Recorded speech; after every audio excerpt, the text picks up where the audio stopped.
Programang ito ay rated SPG. Striktong patnubay at gabay ng magulang ang kailangan. Maaaring may masiselang tema, lengguwahe, karahasan, sexual, horror o droga na hindi angkop sa mga bata.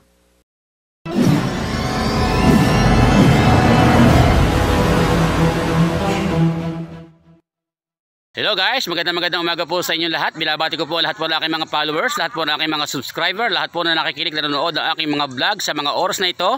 Ngayon po ay araw po ng linggo, November 5. Narito po kami sa farm po ni Ginoong Kapitan Fermin Solis, dito po sa likod ng kanyang malaking bahay, dito po sa kanyang farm. At sa oras na ito ay narito po yung mga kababaihan, mga ilang kababaihan na nagtatanim po at nakapagtanim po ng halaman, ng gulay, at kayo po ay ginagahukan. Ito po yung 4-piece.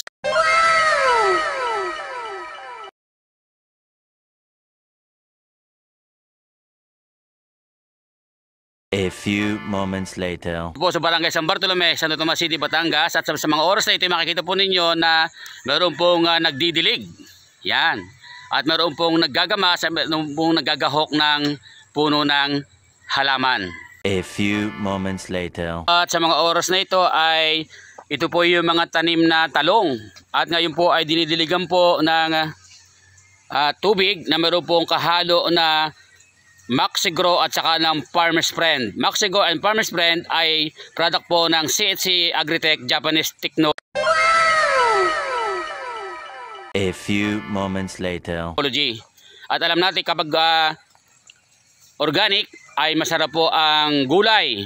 Sa talong po ay hindi po tigasin po yung talong, at yan po ay kahit na ilang araw ay hindi po na kulubot yung kanyang balat, at yan po ay manamis-namis kainin yung pong gulay na talong. At yan din po, meron po ditong sili na siling pang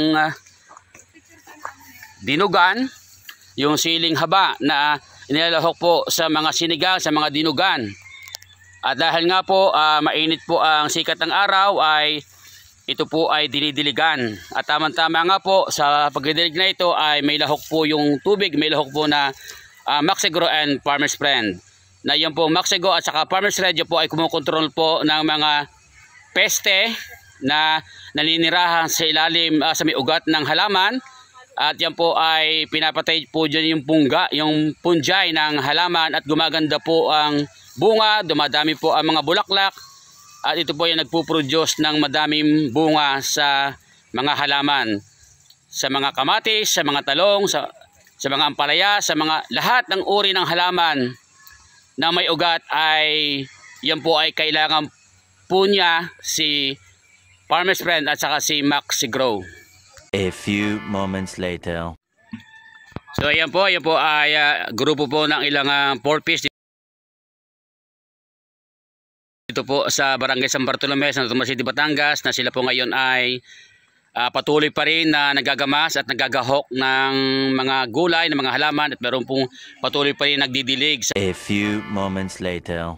So yan po na sa panahon ngayon, dahil pamahal po ang mga gulay, ang mga bilihin, ang mga vegetable, ay kinakailangan po isa po sa ipatupad ng namumuno sa barangay na uupong kapitan sa buong Pilipinas. Dito po sa Batangas, dito po sa Santo Tomas, ay ipatupad po at magawa po ng kagaya ng ganito na ika nga po ay meron pong taniman na kagaya nito. At ito po ay makatutulong din sa bawat isa sa atin. So yan po, magandang umaga po sa inyo lahat. Ito po ang inyong kaibigan, kabayan, kabalikatan, Kuya Edgar Makata ng Santo Tomas City, Batangas.